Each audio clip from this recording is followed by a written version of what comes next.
Hello everybody and welcome back to another Triple Crown Wargaming video where you join me once again from my home studio, and today, you've guessed it, we're going to be talking about the rules reveal for the Old World that's been shown off. Now at the time of this video coming out, it's going to be in a couple of days, so there's been some time for the ground to settle, people to form a bit of a better opinion on it and see what they think.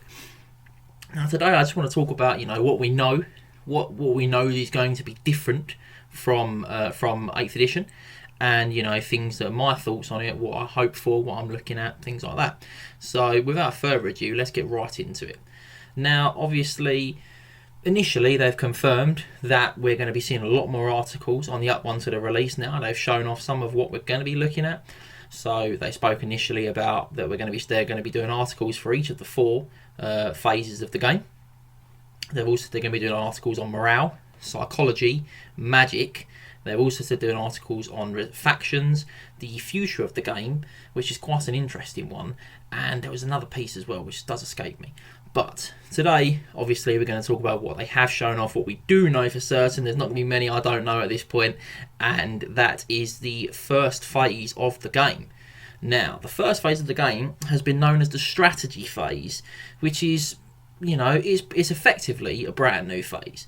But I think it's actually not too far off what we've seen in other editions with other turns. So for example, what would effectively have been the start of the turn is what you would now call the strategy phase, in my opinion. So they've said that this is when you would have special actions or tests clearly stated in the rules. This is when they would take action. For example, trolls taking a stupidity check and also checking if victory conditions have been met in certain scenarios. So it's quite interesting to see that we're going to confirm that we're going to be getting some box scenarios, which is quite good. I'm excited to see that that's going to be returning. And I think that another big one that they did announce was that there's going to be sub-phases within the phase. So you've got the strategy phase. Now the four sub-phases they confirmed was the start of the turn, the command phase, the conjuration phase, and rally fleeing troops. So rally fleeing troops is the same as it always was in 8th edition. You must attempt to rally all troops that you can. Now there's some slight caveats and changes. The slight change being that now units below 50% will suffer a -1 leadership modifier. Other than that, rallying is the exact same as it always was in 8th edition. So it's a slightly different change. One that I actually think is quite welcome.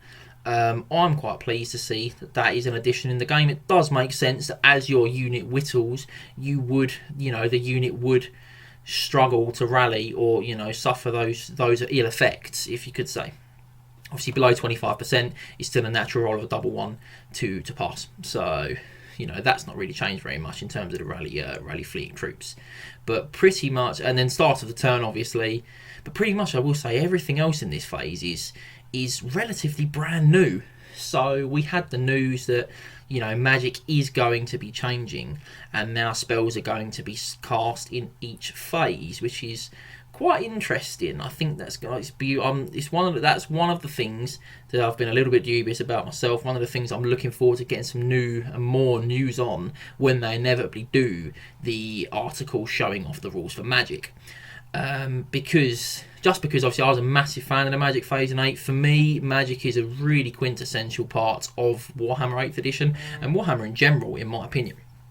So to see it change is going to be a little disappointing, just because I love magic so much. But for everyone that's disappointed, there'll be people that are really happy with that. Everyone knows that those big spells throwing 6 dice for some armies can be really difficult. But also similarly, there's some armies which, without those big spells, other armies absolutely can't compete against. Things like, for example, the Wall of Nurgle and Purple Sun. If you've got an army that doesn't have counters to Wall of Nurgle, and you may well really struggle to break it down. So that's why those spells are in the game. But also, I can completely appreciate people's frustration with those games, with those spells in general. So the change to magic is an odd one for me. They've announced that in the conjuration subphase is when you would be casting enchantment and hex spells. So I think for me enchantments would effectively be what an augment is in 8th edition now. Could be wrong, but I feel like that's probably that makes the most sense. Hex is the same as they always were. But there was a caveat in there which was interesting, which says taking it in turns to choose wizards who aren't fleeing to cast. Now, I wonder if that's going to be a specific mechanic to that phase, whether that's going to be blanketed across the whole phase, whether that is in fact telling us that we're going to have alternating actions in the old world. Obviously at this stage we're a little in the dark with that still, but I think the articles, I think hopefully we're going to be getting an article a week, maybe an article every 2 weeks. Hopefully we won't be waiting too long for those clarifications. But that's an interesting point to me. I do wonder how that's going to work and what we're going to see from that. Now, you know, a friend of mine said, you know, he worries that it could be almost like a top trumps style where, you know, you cast one spell and someone casts another spell that completely counters your spell. So, you know, I worry that might be a thing, but I also, you know, we don't know how casting and Magic is going to work just yet. So that's still one to hold off on. Now, a big part of the sub phases, which I've seen a lot of people making motion about, is the command phase. Now, I think the phrase command is very, you know, makes people nervous at the thought of what they could be, whether we're going to see some sort of AOS style or 40k style of sub phase. Now, you know, I don't play those games, so I can't make comment on that myself, and I don't know exactly how it's going to look. But what they've said is during the command phase, that's when most characters' special rules will fire off here, including the use of some special items. So we saw in the article the mention to the horn, which the user passes the leadership test, then from there you can no longer use the flyer special rule. Now it said fly X, which is interesting because I think that means that we're going to have a variable fly rate now, which I think is quite divisive for some people. I've had some conversations with some people and seen some stuff where people are worried about what that will mean for the game, whether things fly faster than other things. But I also think there are points when, for me, it does make sense. You know, would a big, strong model be able to fly further in a quicker distance than someone who's a much lighter flying model? Obviously, you know, those are the questions to ask. But I can see that, you know, the changes to fly is, I think is a welcome change. I quite like it myself. I think it's cool. I've seen a lot of people saying that sounds really competitive, you blow a horn and no one can fly, but there wasn't really any mention to whether that's just friendly, whether that's just enemies, or whether it's friendlies, whether it's a board-wide thing, whether it's one use. We don't know how those are going to interact. So whilst that might seem good initially, without seeing the rest of how items work and all those kind of things, we will still need to hold out to see how that will affect the game. But I think it's very interesting.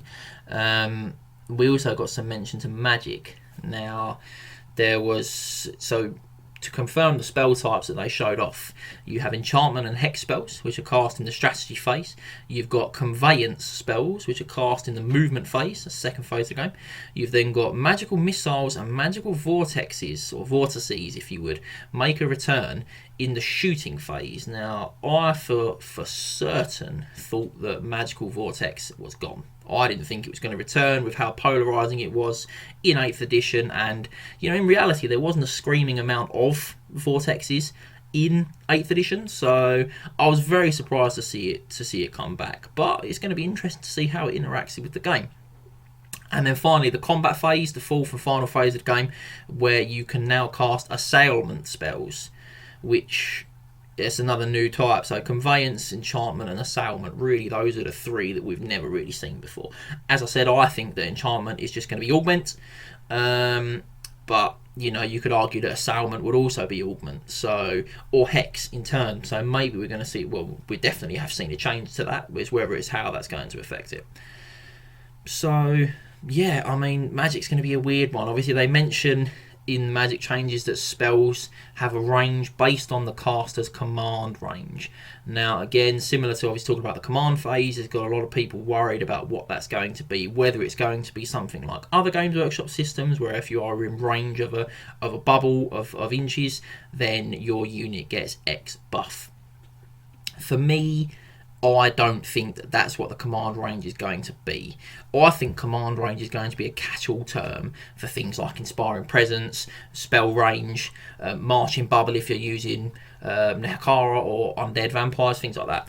I don't think it's going to be just like you're within range and you get a buff, because they have said that they want to keep that complexity. So I don't think the game is going to be simplified and dumbed down like that. I think it's going to be a bit of a catch-all term for those things like Inspiring Presence. Now, yeah, it's cool. We don't know how magic's going to work at the minute. Obviously, we saw the Jaff's incantations of Cursed Blades was cast on a 7. Now, we don't know how casting is going to work just yet, whether it's going to be just a straight 2d6 and add your wizard level for each time you want to cast it, whether there's going to be a pool of magic dice. Magic is going to be reduced, I think, so I could maybe see it being something like 2d6 adding your wizard level. But again, there's been mentioned, people are saying they don't know if wizard level is going to exist. I think it will, and I think things like command range will increase with wizard level, because that makes sense to me. So, for example, why should a level 1 wizard have a range of 6 and level 4 also have a range of 6? In my opinion, the higher the wizard level, the vaster of spell they can cast. So I could see the spell range increasing with the command range. It's going to be interesting to see how spells interact, how magic is in general, casting and dispelling. We don't know what it's going to be just yet, and I'm very excited to see an article. I'm hoping the next article is magic. I'm hoping it's not the second phase in the movement phase, but we're going to have to see how that's going to work. But yeah, I mean, in general, I'm really pleased about the release of rules. I think they're all quite interesting, a lot of food for thought. I think, for me, it still feels like it's going to be very tactical, and I think the strategy phase is going to be very important in the game, in terms of how you're setting yourself up for that turn. Whether or not it's still I do all of my moves, you do all of your moves, or whether it's alternating, again, that's going to be quite a vast change to the game if they do that. So we're going to have to see what that is. But for now, it's a lot of speculation floating about. For me, for one, I'm very excited. The fact that they've specifically mentioned that there's going to be an article showing off the future of the game, for me, I'm hoping that is confirmation that the game is going to be supported for quite some time. Multiple editions, campaign books, special editions, things like that. I'd love to see those kind of things. I'm hoping that that's what we're going to get. I'm also hoping that it's supported from a tournament scene. I'd love to see a return to things like going up to Nottingham for Warhammer World and playing in Throne of Skulls, stuff like that. It was something I loved about 8th edition, and I'm really hoping that we see a return to that in the Old World. But for now, I'd like to know what you guys think. So if anyone does have any comments or thoughts, whether you think I was bang on the money or whether you think I was completely out of my mind, please feel free to comment below. And as always, please like, subscribe and share. If you're a fan of the content, head over to triplecrownwargaming.com, where you can see all of our other videos in the Knights of the Realm Mustering Ground. Remember to tag your friends and like, subscribe and share. Then head over to triplecrownwargaming.com and become a Knight of the Realm today. What are you doing, mate? You alright? Do it for Warhammer!